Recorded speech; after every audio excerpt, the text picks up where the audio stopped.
Hey, y'all, Elise Smith here, and welcome to the Socially Ausome Podcast, where we empower mompreneurs to implement simple social media strategies into their businesses and elevate their online presence. I'm a mompreneur of three, an affiliate marketer, a network marketer, an influencer, a social media marketing agency owner, and your personal guru. I am here to give you tips, tricks, and tools that you need to build your social media business. Let's dive in. What's up, you guys? Welcome back to the Socially Ausome Podcast. Elise Smith here. I'm your host. So excited. Today we're talking about 3 popular content hacks that are more hype than help, okay? And we need to get real about social media. We need to get real about branding and everything you need to know to make your business stand out. And I'm going to bust some myths for you today, okay? Because there's a lot of garbage on your social media feed. And as someone who's been doing this for 2 years, I've kind of sifted and sorted through it for you. So let's dive right in. I'm ready to just talk about this. Some of this you might agree with, some of you might not agree with this, but there's no shortage of advice out there when it comes to content creation. And some of it's great, some of it, well, it's a flash of just junk. And here are 3 popular content hacks that I see out there all the time that just don't live up to the hype. So number 1, posting multiple times a day. Now, you may be listening to this and going, Elise, you have told me before in your TikTok trainings to post 3 times a day. All right. So like this episode, there is no one size fits all. So I'm going to back up for a second. If you've ever heard me tell you to post multiple times per day, part of the reason I do that is because when you're first getting started in content creation and you're first getting started in business, you have to learn to build that muscle. You have to learn what type of content your audience wants to hear. You got to learn how to create content that actually converts. You got to learn how to be catchy. You got to learn how to be entertaining. So yes, a lot of my trainings have told you to post multiple times per day. And I still feel that way. I still agree with that. I think it's really important in your first probably 6 months of your business to practice that muscle over and over and over.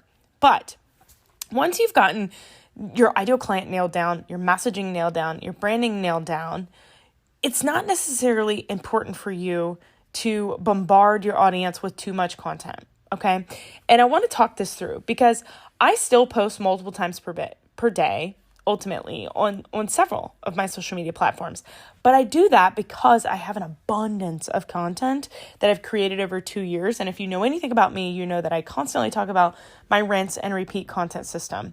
So I have a ton of content that I could put out into the world, and it doesn't take more effort from me. But the problem with a lot of people posting multiple times per day is that you burn out. You burn out very quickly. And not just you, but for your followers, right? So one of the struggles with posting too many times per day is you feel like you run out of ideas. And then you start posting different ideas, which is leading to confusion with your audience. Quality always will trump quantity every single time. And if your strategy is, I'm going to post 3 times per day, doesn't matter what it is, then that is a no-no, okay? If you're focusing on posting as much as possible, you're likely sacrificing the quality and the value of your content. So if you're in your first 6 months of your business, I still will tell you to post multiple times per day so that you can really get your branding and your messaging nailed down. But once you're past that point and you feel super clear on what you do, who your offer's for, and what you offer and what solution you provide, I want you to focus more on consistency and quality. It's better to post valuable content 1 time per day than to overwhelm your audience with mediocre posts multiple times per day. Mediocre posts, in my opinion, are going to be fluffy posts. They're surface level, basically just positioned you like Google, right? So we want you to plan your content carefully and make sure it provides value and it engages with your audience in a meaningful way, but it also showcases why you're different. Because if they don't know what makes you different, what makes you unique, why your offer is not the same as everyone else, then you are basically just blending in. So if you're at that point in your business where you're feeling like you're on the content hamster wheel, you're burnt out, you're exhausted, I want you to go back to the drawing board because ultimately 80% of your content should be done in the planning phase. And so if you're in that constant creation mode and you're never planning your content, you more likely are just putting out their mediocre content. And it's time to go back and build yourself an actual content system. And I do this in my programs with my students. In my social success club, I really focus on getting super clear on your ideal client, your branding, your messaging. And then in my Social Success Academy, we really focus on how do we rinse and repeat that system to grow and scale. And this is kind of where you need to really have a come to Jesus with yourself of, is my content the best work I could put out there? And if it's not, is it because I'm burnt out? Is it because I don't really know my offer? Or is it because I don't really understand my ideal client? And if it's one of those things, you really need to dig into those in order to put out successful content that is going to convert to a sale. Now, the second thing is clickbaity headlines. I hate and I did this, okay? I must give you full transparency. I used to be clickbaity. I used to use clickbaity headlines because that's what I was told to do, right? That's what I was told. But at this point, it just gravels me, something inside me. But I don't like the work 1 to 2 hours a day from Wi-Fi type things, right? Clickbaity headlines might get you a lot of clicks, but they can damage your brand in the long run, because what's going to happen is you're going to bring in new people, probably a lot. And then when they realize it's a whole lot more work than that, they're going to be frustrated, right? When your audience feels misled by sensationalized titles that don't deliver on their promises, you lose trust and you lose credibility. And trust is hard to rebuild once it's broken. Building that loyal audience is more important than bringing in thousands and thousands of people with clickbaity headlines.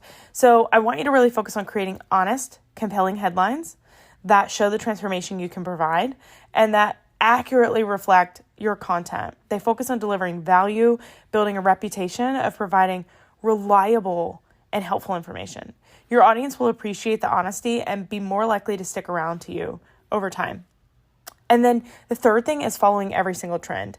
Now, trends can help astronomically grow your business if you know how to use them to your advantage. But jumping on every trend just to say this was a trend and I need to use it, if it doesn't align with your brand values or resonate with your target audience, you're basically making content that feels inauthentic and it's a scattershot. It's not going to help you, okay? So I want you to be selective about the trends that you participate in. I want you to choose those that align with your brand, that speak to your audience, and it's better to be authentic and consistent than it is to be everything to everyone. So stick to what makes your brand unique and build your strategy around that. That's more important than just blending in with a trend, okay? So now that we've debunked kind of these hacks, I want to talk about what you should focus on instead.